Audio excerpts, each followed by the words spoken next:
Donc effectivement, cette première présentation est destinée à vous apporter des chiffres clés sur le bilan carbone d'un kilo de porc au portail de la ferme. Donc on va aujourd'hui beaucoup parler de l'amont et de la partie justement élevage. Donc pour vous présenter ces valeurs, je les ai extraites de la base de données Agribalise. Donc pour ceux qui ne connaissent pas, c'est une base de données publique à laquelle tout le monde peut accéder, qui est accessible sur Internet, sur le site de l'ADEME. Et dans cette base de données, vous pouvez trouver des impacts de produits agricoles, soit au portail de la ferme, soit rendus consommateurs. Donc, elle fait référence en France aujourd'hui. Cette base de données utilise pour faire ses bilans d'impact environnementaux la méthode d'analyse de cycle de vie, appelée ACV, et elle est créée et pilotée par l'ADEME, mais il y a un GIS Revalim qui continue de l'alimenter et qui revoit la méthode et les valeurs régulièrement, auxquelles sont associés les instituts techniques, dont l'IFIP.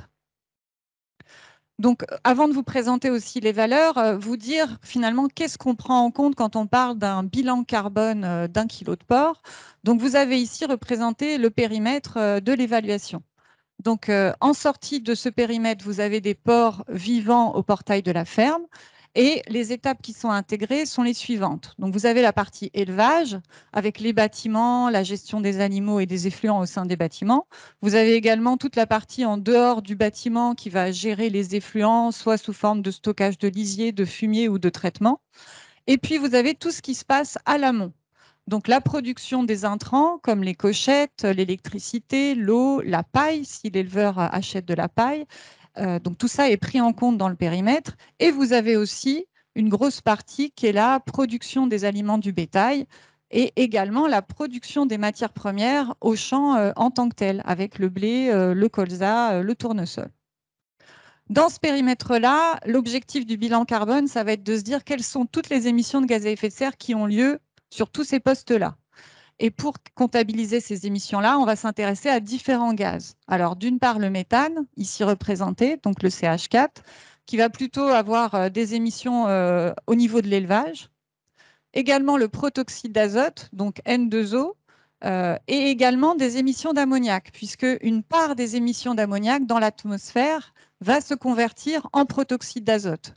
Donc, quand on parle gaz à effet de serre, on s'intéresse aussi aux émissions d'ammoniac, mais pour quantifier le protoxyde d'azote, donc N2O. Et troisième et dernier gaz, le dioxyde de carbone, qui lui va plutôt être lié au transport et aux consommations d'énergie. Donc ensuite, pour calculer le bilan carbone, il nous faut une unité commune. Là, on a 3 gaz différents. Donc cette unité, ce sont des kilos équivalents CO2.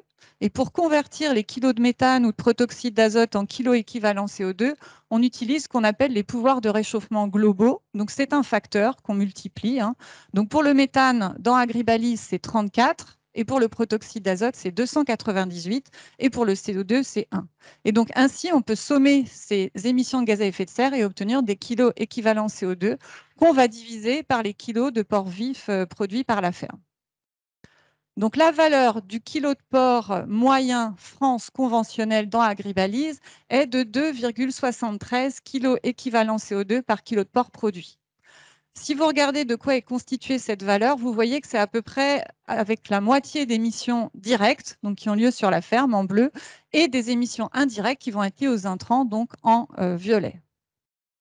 Si on zoome sur les émissions indirectes, vous voyez dans le graphique qui est en bas à gauche, ce qui va expliquer ces émissions indirectes. En violet, ce sont les aliments. Donc, on voit très vite que dans ces émissions indirectes, c'est la production des aliments de l'élevage qui vont générer les émissions de gaz à effet de serre et en grande partie les aliments engraissement, puisque c'est le tonnage les plus importants qu'on rencontre dans une ferme.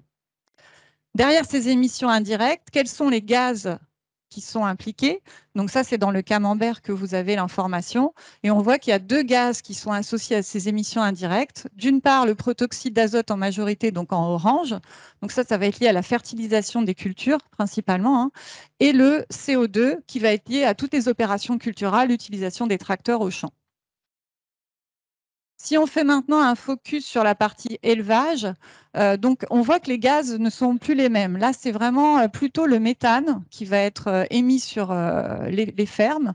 Et ce méthane-là est lié à la fois à la fermentation entérique des animaux, donc en minorité, et en grande majorité lié à la dégradation de la matière organique des effluents au bâtiment ou lors du stockage. Il y a un peu de N2O aussi qui est émis, alors plutôt dans les élevages qui ont de la paille, mais en porc, bon, l'évaluation d'Agribalis date de 2010 et va bientôt être réévaluée, mais en 2010, il n'y avait que 6% des places d'engraissement qui étaient sur paille, d'où cette faible contribution en élevage porcin. Donc, quelques points d'attention sur le bilan carbone. Là, je vous ai donné les valeurs qu'il y avait dans Agribalis, mais si vous consultez d'autres sources, vous pouvez voir des valeurs qui vont de 3 à 4. Donc, je suis souvent appelée pour avoir une explication de cette hétérogénéité de valeurs. Eh bien, sachez qu'il y a des paramètres déterminants qui vont impacter ces valeurs-là. Donc, il y a d'une part les facteurs d'émission. Donc, juste un exemple, hein, nous, on prend souvent les facteurs d'émission publiés par le GIEC. Eh bien, entre la version 2006 et 2019, le facteur d'émission de méthane d'un lisier à 13 degrés a été augmenté 68%. Donc, si vous avez une méthode qui prend le facteur de 2019 et une autre qui prend le facteur de 2006, forcément, vous allez voir des résultats très différents. Les pouvoirs de réchauffement globaux sont également revus fréquemment par le GIEC. Et le méthane, depuis que je travaille à l'IFIP, il y a eu la valeur la plus faible, c'était 25, la valeur la plus élevée, c'est 34. Donc ça change aussi pas mal les valeurs. Et puis d'autres choses qui peuvent impacter le bilan, c'est les bases de données utilisées, par exemple, pour les intrants, pour les matières premières. Donc le tourteau de soja brésilien, par exemple, d'une base à l'autre, il peut avoir des valeurs assez différentes. Donc ça explique les différentes.